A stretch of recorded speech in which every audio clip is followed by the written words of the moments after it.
Okay, back to the dinner of Tisha B'Av. Okay, yesterday we were learning about the eating and drinking stuff. Next is, we started this briefly yesterday. One of the things that Chum said you're not allowed to do on Tisha B'Av is you're not allowed to wash yourself. In fact, halacha is you're not allowed to even stick your little finger into cold water, just because of the concept of Tisha B'Av. So basically what we learned, when you get up in the morning, you wash your hands until the end of the fingers, Then when your hands are a little bit moist, you rub your eyes. You can't just wash your face halachically on Tisha B'Av. After you go to the bathroom again, you wash your hands until the end of the fingers. If you are washing your hands before davening, again till the end of the fingers. If there's a dirt spot anywhere in your body, then you'd be allowed to wash it. Because then it's not pleasurable, it's just to basically take off the dirt. Same thing after the bathroom. Now we learned if you need to wash foods to prepare it for after the fast or during the fast, you could do it. Some people say it's better to to wear gloves. But if you don't have gloves, you can wash your hands or wash the food. Washing for bread, we also learned you go until the wrist. Now the next thing is, we know normally during the year, if somebody touches parts of the body that are normally concealed, like we learned to touch inside your shirt, inside your skin, parts of the body which are normally, you scratch your head, you put your fingers into the ear canal. Parts of the body which are normally covered, if you touch them, you have to wash your hands. Same thing if you tie your shoes, or you touch your shoes. Halachically, you're not allowed to make a bracha, you're not allowed to continue davening until you wash your hands. Now normally you wash both hands. Any part of the shoe, some say? Any part of the leather shoe that you touch. Yeah, 1 second. Now what happens on Tisha B'Av when we're wearing non-leather shoes? So what happens then if you touch your shoes? Do you also have to wash it? So the Kafara, most people say, by the way, you should wash your hands, even though they're not leather, so they're not really classified as shoes. But the bottom line is, practically speaking, they're shoes. So there are people that say you don't have to, but most people say that even if you touch your non-leather shoes, you should really wash your hands. But again, no, just in fact, Tisha B'Av, they say you should only wash the part of your fingers that actually touch the shoe. That means if you only touch it with one hand, then you wash one hand, or one finger, whatever. During the year, if you touch your shoe, any part of the shoe, if you're in the middle of tefillah and feeling on, you have to wash your hand? Yes, sir. Any part? Any part of the shoe, any part of your body which is normally concealed. One of the reasons why it says in halacha that when a person comes into a shul, they should wash their hands. Why? Because the Gemara has an expression, Yadayim askani yasim. The hands are all over the place. Your hands move. Did I scratch my head? Didn't I scratch my head? Did I touch, whatever. You don't know what you did. So the custom is, in halacha, you should come to shul, you wash your hands. You don't need necessarily to wash nagelvasa. You just wash your hands. 1 second. But unless if you know that you washed your hands right before you came to shul and you didn't do anything, so then you don't have to wash your hands. But otherwise, so Yadai Maskoni is saying. So if you touch any part of the shoe, you have to wash your hands before you continue davening, by the way. Now if you're in middle of Shemon Esrei, if you're in middle of the Amidah, and obviously by mistake you scratched your head, let's say, and you touched parts of your body that are not they're normally covered, so obviously you can't walk out in the middle of the Shemon Esrei to wash your hands. So then you can wipe it on a table, on a piece of wood, on a stone, that it's good. What? How about if you touch your inadvertently or if you scratch your head with one finger, you just wash it? Then you could wash, especially on Tisha B'Av. The rest of the year it's not so simple. Okay, medicinal washing you're allowed to do. So what happens if somebody has an infection and they need to soak it? So again, because it's medicinal, it's not a problem soaking the hand, the foot, whatever it is. By the way, it's interesting, if a girl got married within 30 days of Tisha B'Av, she could wash her face. Same thing, by the way, applies to Yom Kippur. And says, in Shulchan Aruch, it says the reason, Kadesh like this Gana al Baila. She shouldn't look disgusting to her husband. The first 30 days, it seems it matters. Afterwards, who cares? That's what it seems to imply. 30 days, so within 30 days, she's allowed to wash her face. Makeup? No, makeup, the custom is, by the way, it's interesting, it's a universal custom that they don't put on makeup Tisha B'Av.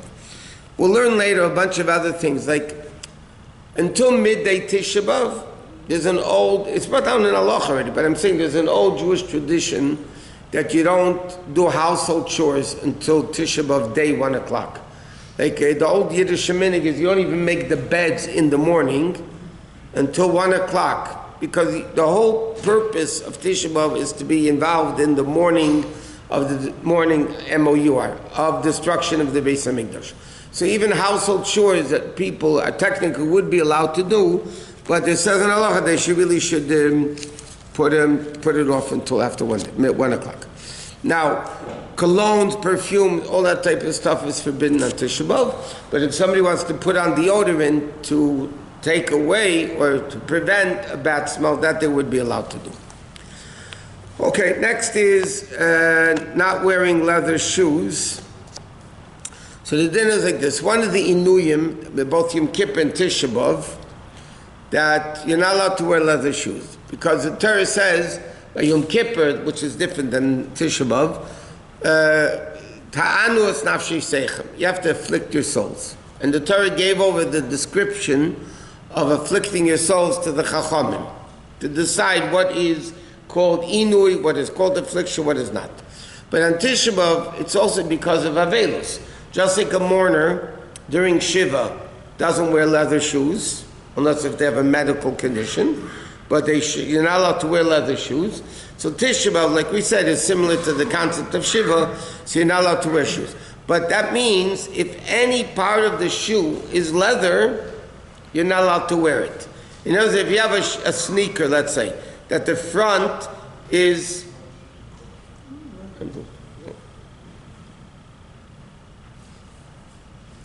If the front of the shoe is like suede, by the way, which is leather, or any part of it leather, you're not allowed to wear it on Tisha B'Av. Now, people write like this: if there's a permanent leather insert, many people have inserts, right? So if you have a permanent leather insert, everybody says you can't wear it on Tisha B'Av because it's actually part of the shoe. If it's a temporary insert, so some people say you could, a lot of people say you shouldn't, because it's still...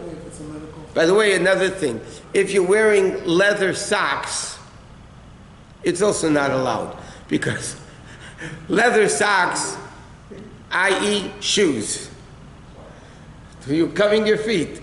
In fact, that's why on Tisha B'Av, we omit the bracha and bracha, like Yom Kippur also. And the brachas, when we say brachas in the morning, we omit the bracha sha'asali kotzarki. Why? Because that bracha is said for the ability to wear shoes. Because Tisha B'Av and Yom Kippur we're not allowed to wear shoes, so we don't make the bracha sha'asali kotzarki. We just omit it in the brachas.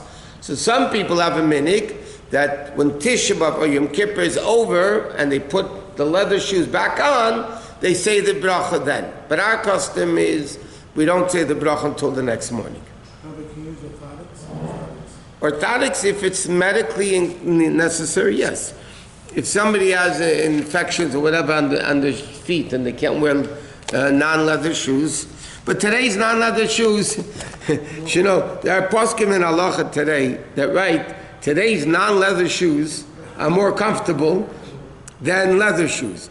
So a lot of people say, we don't hold like that, but a lot of people say then you shouldn't wear any of those sneakers which are comfortable, because the whole purpose of Avelis is to be uncomfortable to show signs of mourning. So now you're wearing a leather shoe that costs probably $1,500. What do they cost today, these sneakers? Am I right? $1,800. You don't buy them. Okay. So, no, what? If you have to wear that, no, it says you go away if you don't have leather shoes, but we don't, whatever. Okay. So, see, it says, according to most authorities, non-leather shoes are permitted even if they're comfortable. Others say no, but again, the minhag is that they do. If it's for medicinal purposes, again, you're allowed to wear shoes. Okay, children, by the way, in halacha it says the age of 7 or 8 should not be wearing leather shoes. But today the minhag is already that even little kids, I don't mean newborns, I mean, well, babies starting to wear shoes. But even kids today should not be wearing leather shoes, because it's not like fasting that they're going to get sick or anything like that. So, okay, another thing forbidden on Tisha B'Av is marital relations are forbidden on Tisha B'Av. And according to many opinions, at night at least, they should conduct themselves like when the woman is during her need period. According to other opinions, that's the way we hold. It's even during the day also on Tisha B'Av. All the halachos and everything, well, basically, that's, we keep them all on Tisha B'Av. Okay, next thing which is forbidden on Tisha B'Av is, believe it or not, David HaMelech says in davening, and in Tillim we say it every Shabbos in davening, Pikudei Hashem Yesharim Misam Chalev. The mitzvahs of Hashem are straight and they make us happy. So the Torah makes a person happy. So because Tisha B'Av, you're not supposed to be happy, so therefore you don't learn Torah on Tisha B'Av. The only things you are allowed to learn on Tisha B'Av are things that deal either with Tisha B'Av or the laws of the destruction of the Gemaras that talk about the destruction of the Bais Hamikdash, or various different things. They give a whole list, certain parts in Tanakh, like Eicha you could learn, Eov you could learn, parts that talk about the destruction in Yirmiyah, Tillim you could say for a sick person. You're allowed to learn the Gemara in Sanhedrin that deals with the Churban Beis Hamikdash, Kamsa B'Kamsa, Yerushalmi. I mean, there's a bunch of things that a person is allowed to learn. Stories of righteous people you're allowed to learn. Okay. But even, by the way, even when you're learning Torah, you can't learn it in depth. Because even if you learn those things that talk about the destruction, when you learn it in depth, it makes you happy, so you shouldn't go deeply into it, you just should learn them superficially. Okay. After 1 o'clock you can. No, after 1 o'clock on Tisha B'Av, you're only allowed to learn daily, the daily learnings that you learn. Raman Rebbe writes to do it after Tisha B'Av. But like Chitas, we don't do until after. People that have a set, learn what? Daf Yom, if you learn it every day, then you could learn it after Chatzais, because then the Shiurim HaKfuyim, as it's called, the daily Shiurim, those you're allowed to learn after Chatzais. What if you study like 3 days a week regularly? So, you could learn things that talk about the Bais Hamikdash. I give you an example. Somebody called me today. He has a shir every Shabbos afternoon. These days, 5 o'clock. He teaches Tanya. It's a big crowd of men and women coming. So we discussed what should he do this week. So I told him, why don't you, instead of canceling the class, why don't you just learn things about Tisha B'Av? You know, there's plenty of things to learn about Tisha B'Av. Q&A. Q&A, no, it's interesting. A Rav on Tisha B'Av is only allowed to make halachic rulings of things that apply to Tisha B'Av. If you ask him things that are not relevant to Tisha B'Av, and they could be not an emergency situation, I'm saying, but things that don't pertain to Tisha B'Av, that they could talk to you after Tisha B'Av about it, a Rav is not allowed to make those halachic rulings. So you can only have Q&A about Tisha B'Av. But you know the Jews never stick to topic by Q&A. So it's not going to be good. What? Aren't all mitzvot supposed to make us happy to do? Yeah. I mean, like tzedakah is supposed to make us happy to give tzedakah. Should we not give tzedakah? It's supposed to make us happy. Depends on who you are. So should we not give tzedakah? You know, they say there was once a guy collecting money for tzedakah. So they asked him, were you successful? He said 50%. They said, what do you mean 50%? The poor are willing to take, but the rich are not willing to give. So it's 50% successful. No, you're right. But tackle certain mitzvahs, Taos and Tefillin, we don't put on until the afternoon. I mean, those are psukim we learn out from. But yeah, but mitzvahs that you're obligated to do, you have to do. should give as much as it hurts. Yeah, but they're giving to, and the contrary says, the pasuk says, it's the last pasuk of this week's Haftarah, Siyan b'mishpat tibada v'shavel b'tzedakah. Siyan Mishlam will be redeemed with b'mishpat, it says, with Torah, v'shavel its returnees with tzedakah. So there is an inyan b'chlal to add more Torah, tefillah, tzedakah in these days, because it's just a way to undoing it. Okay, one more last thing before we go. And we'll learn more about it tomorrow night. That you're not allowed to greet people on Tisha B'Av. Because it's a mourning period. Mourners are not supposed, you're not supposed to greet a mourner. Mourner's not supposed to greet others. So on Tisha B'Av, B'chlal, you're not supposed to say good morning, how are you? In fact, there's a whole discussion. You answer a phone call. So, hello, how are you? Hello. So some people, you shouldn't even say hello. Which really doesn't make sense, because other poskim write, even about Avelis, that hello doesn't mean hello. Hello means what else? You have to answer the phone somehow. When you say, hi, 1 second, it's like, and you get this phone call. Hi, how are you? And then they ask the question. They don't even wait for your answer, hi, how are you? They say, hi, how are you? Right? And then they ask the question before you even have a chance to answer. If they're really interested, how are you? Why don't they wait until the answer?